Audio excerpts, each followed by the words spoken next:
Hello दोस्तों। तो कैसे हैं आप लोग। उम्मीद करते हैं आप लोग कुशल मंगल होंगे और तैयारी भी बहुत बढ़िया से कर रहे होंगे।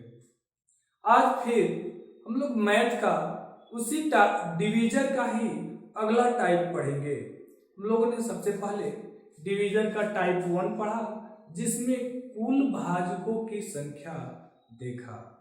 इसके बाद दूसरा वीडियो जो हम लोगों ने देखा, कुल समभाजकों की संख्या कैसे ज्ञात करें।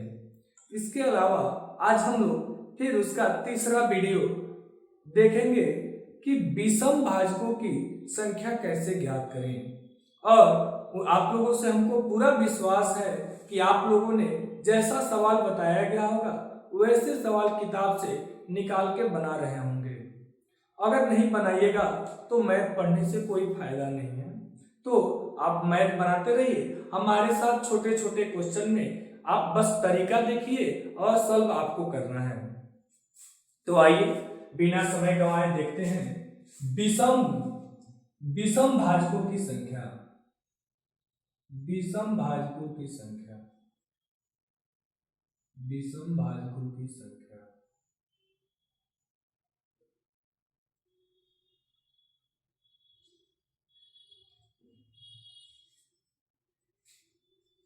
विषम भाजकों की संख्या। अब देखिए सवाल कैसे पूछेगा। तो सवाल ऐसे, मान लीजिए वही सवाल है 260 का कुल विषम भाजकों की संख्या। कुल विषम भाजकों की संख्या ज्ञात करें। विषम भाजकों की संख्या ज्ञात करें।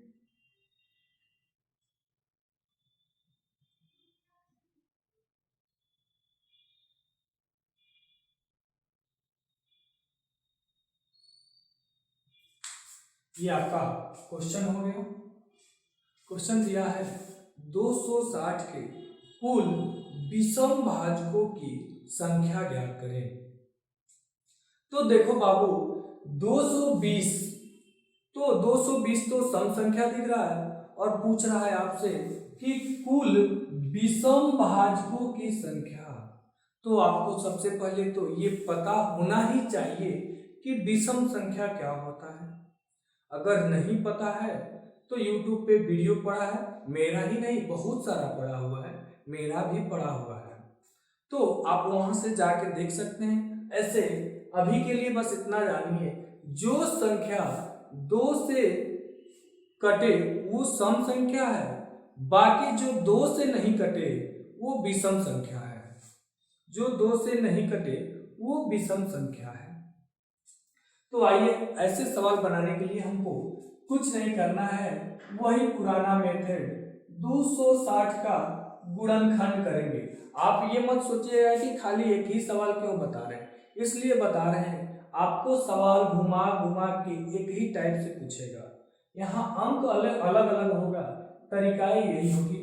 कभी आपसे कुल पूछेगा, कभी आपसे कुल सम पूछेगा और कभी आपसे कुल विषम पूछेगा। इसीलिए हम लोग एक ही सवाल से चल रहे हैं। तो आइए बनाइए।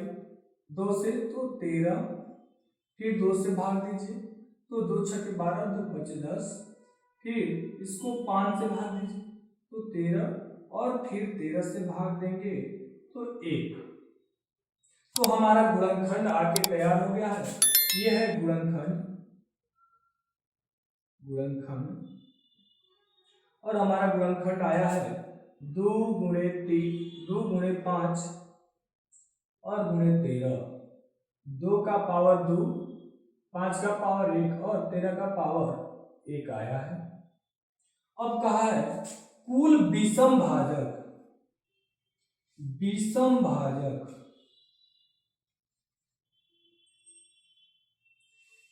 तो देखिए विषम भाजक निकालने के लिए क्या करेंगे। तो हमने पढ़ा था सम भाजक निकालने के लिए 2 के पावर में 1 नहीं जोड़ते हैं। सम भाजक निकालने के लिए 2 के पावर में 1 नहीं जोड़ते हैं। अब विषम भाजक निकालने के लिए, तो विषम भाजक निकालने के लिए 2 के पावर को ही नहीं जोड़ते हैं। एकदम सिंपली, एकदम आसान। ध्यान से देखिए अगर समभाजक पूछा तो 2 के पावर में 1 नहीं जोड़ते हैं, सब में जोड़ेंगे, खाली 2 के पावर में नहीं जोड़ेंगे। अगर पूछा विषम भाजक, तो विषम भाजक आपसे पूछे तो बस 2 के पावर को ही नहीं जोड़ना है, 2 के पावर को ही नहीं जोड़ना है। अगर इसको अगर लिखें, अगर तो साइड में लिख सकते हैं, नोट में लिख सकते हैं, नोट में लिखेंगे विषम भाजक पूछे तो, विषम भाजक पूछे तो, विषम भाजक पूछे तो 2 के पावर को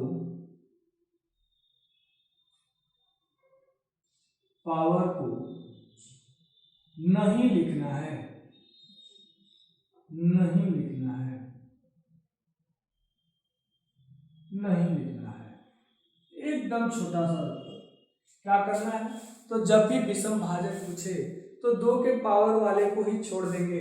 अब आइए आप ही लोग बताइए इसका विषम भाजक कितना होगा। तो ये 2 का पावर तो लेना नहीं है। अब बोलिए 5 का पावर 1 है तो 1 प्लस 1 गुणे 13 का पावर 1 है तो 1 प्लस 1, तो आपका हो गया 1 और 1 2 गुणे 1 और 1 2, यानी कुल विषम भाजकों की संख्या कितना हो गया, तो 4। यानी विषम भाजक कितना है, तो 4 विषम भाजक हैं, 4 विषम भाजक।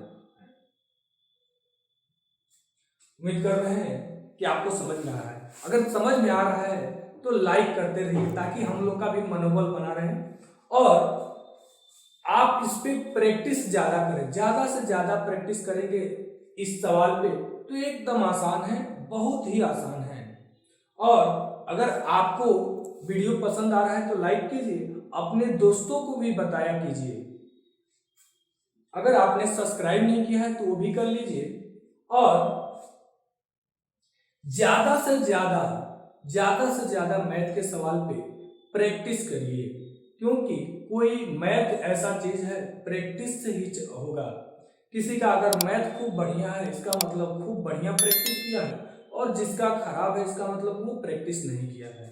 ऐसा नहीं है कि मैथ कोई कहे कि हमको आता ही नहीं है और कोई कहे कि हमको ऐसे ही आता है बिना पढ़े, तो ऐसा कोई बात नहीं होती है। जो पढ़ेगा प्रैक्टिस करेगा उसका ठीक है, जो भूल गया छोड़ दिया वो भूल गया। चलिए आइए देखते हैं अगला सवाल। आइए अगला सवाल है 1680 के कुल विषम भाजकों की संख्या ज्ञात करें। 1680 के कुल विषम भाजकों की संख्या ज्ञात करें। तो आप लोग अब चाहें तो कॉपी पेन लेके अब खुद भी निकाल सकते हैं साथ में हमारे। तो आइए जब तक हम गुणनखंड करते हैं आप भी निकालिए। तो दिया है 1680 और इसका आप लोग सबसे पहले गुणनखंड करेंगे। तो काटिए 2 से, 2 अट्ठे 16, 2 चौको 8 और 2 शून्य 0। फिर 2 से, 2 चौको 8, 2 दूना 4, 2 शून्य 0। फिर 2 से, 2 दूना 4, 2 एक कम 2, 2 शून्य 0। फिर 2 से काटिए, 2 एक कम 2 और एक है नहीं आएगा तो 0 बढ़ाएंगे और 2 बचे 10। अब देखिए किससे कटेगा, तो आप इसको पहले 3 से काटिए। तो 3 त्रिके 9, 1 बचा, 3 बचे 15। फिर अब इसको 5 से काट दीजिए, 5 सत्ते 35 और 7 से काट दीजिए 1। तो ये आपका देखिए आराम से गुणनखंड तो आ गया। तो आ गया ये आपका गुणनखंड।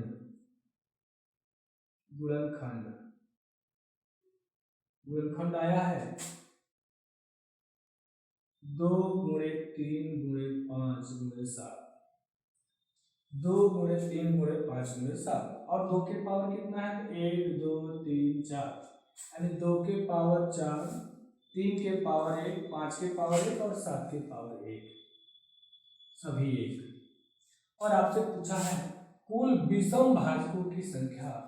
तो विषम भाजकों की संख्या में क्या करते हैं, तो 2 का पावर नहीं लिखते हैं। अभी हम लोग पढ़ ही चुके हैं कि 2 के पावर नहीं लिखते हैं। तो अब विषम भाजक लिखना है, विषम भाजक विषम भाजकों की संख्या, तो विषम भाजकों की संख्या निकाल दीजिए। विषम भाजकों की संख्या निकालना है तो 2 के पावर को तो लेना ही नहीं है, तो आ गया 3 का पावर 1 गुणे 5 का पावर 1 गुणे 7 का पावर 1, और सब में 1 जोड़ देना है, सब में 1 जोड़ देना है, और जो आए पावर में जो आए उसका गुणा कर देना है। तो 2 दूना 4, 4 दूना 8, यानी 8 विषम भाजक होंगे, 8 विषम भाजक होंगे जो 1680 को काट सकते हैं। उम्मीद करते हैं ये वीडियो आपको पसंद आ रहा है तो लाइक करते रहिए, शेयर करते रहिए, और सब्सक्राइब नहीं किए हैं तो सब्सक्राइब कर लीजिए। धन्यवाद।